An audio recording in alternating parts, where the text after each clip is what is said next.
Hi friends, நான் வந்து சரண்யா. இது என்ன வீடியோனா, எனக்கு இனிப்பில் எது பிடிக்கும் அப்படிங்கிறத தான் நான் வீடியோவை எடுக்கிறேன். நான் வீடியோ எடுத்தாலே இந்த பிள்ளை வந்து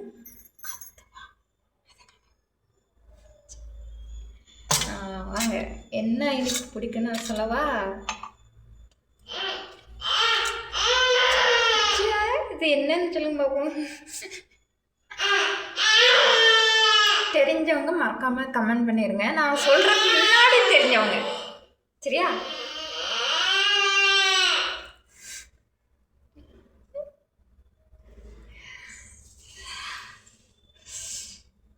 அப்படி பிடிக்கும் எனக்கு இது ரொம்ப. இது பிடிச்சவங்க எல்லாரும் மறக்காம சொல்லுங்க. இது என்னம்மா சொல்லுமா அப்படிம்பீங்க. இது வேற ஒன்றும் இல்லைங்க, மஸ்கூத் அல்வா. அல்வா எனக்கு 2 அல்வா ரொம்ப பிடிக்கும். இந்தா பாப்பாவுக்கு கொடுத்துட்டு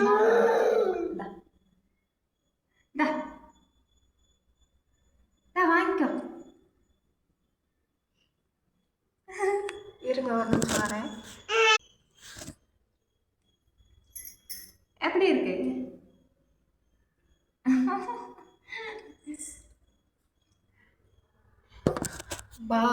பாத்திரத்தில் போட்டு வச்சுருக்கேன்.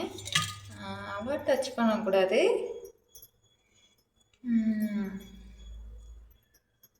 எனக்கு ரொம்ப ரொம்ப பிடிக்கும் இந்த அல்வா. அதுக்கப்புறம் சூடாக ஒரு அல்வா வந்து இது பண்ணுவாங்க. இல்லை சூடாக போட்டு இந்த இது வாழை இலை இருக்குது தெரியுமா? வாழை இலையில் வச்சு சுற்றி வச்சுருப்பாங்க.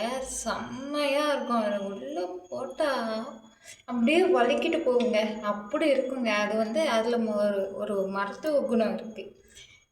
என்னென்னா வயிற்றால் போனால் அது வந்து சாப்பிடுவாங்களாம்மா. அந்த அல்வா வந்து சாப்பிட்டா அது நிற்கும் அப்படின்னு சொல்லுவாங்க. எங்கள் அப்பா அம்மா சொல்லியிருக்காங்க. வாங்கிட்டும் வந்திருக்காங்க. என் தம்பிக்குன்னு வாங்கிட்டு வரும்போது எங்களுக்கும் சேர்த்து வாங்கிட்டு வந்திருக்காங்க.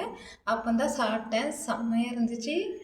ஒரே இதாக உள்ளே போனால். அதுக்கு முன்னாடி எனக்கு இதுதான் ரொம்ப பிடிக்கும். மஸ்கத்தா தான் ரொம்ப பிடிக்கும். அதுக்கப்புறம் 2வது அது பிடிக்கும்.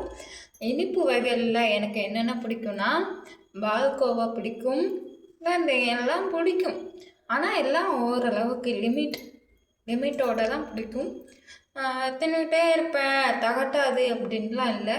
ஆனால் சில பேருக்கு அது தகட்டாமல் வந்து அவங்க வந்து சாப்பிடுவாங்க. நமக்கு அப்படி இல்லை. எதுனாலுமே லிமிட்டு தான். கார வகையிலையுமே லிமிட் தான், எதுலேயுமே லிமிட்டு தான். ஆமாம், நான் என்னைய மாதிரி கேரக்டர் இருந்தீங்கன்னா மறக்காமல் இந்த வீடியோவுக்கு ஒரு லைக் பண்ணிடுங்க.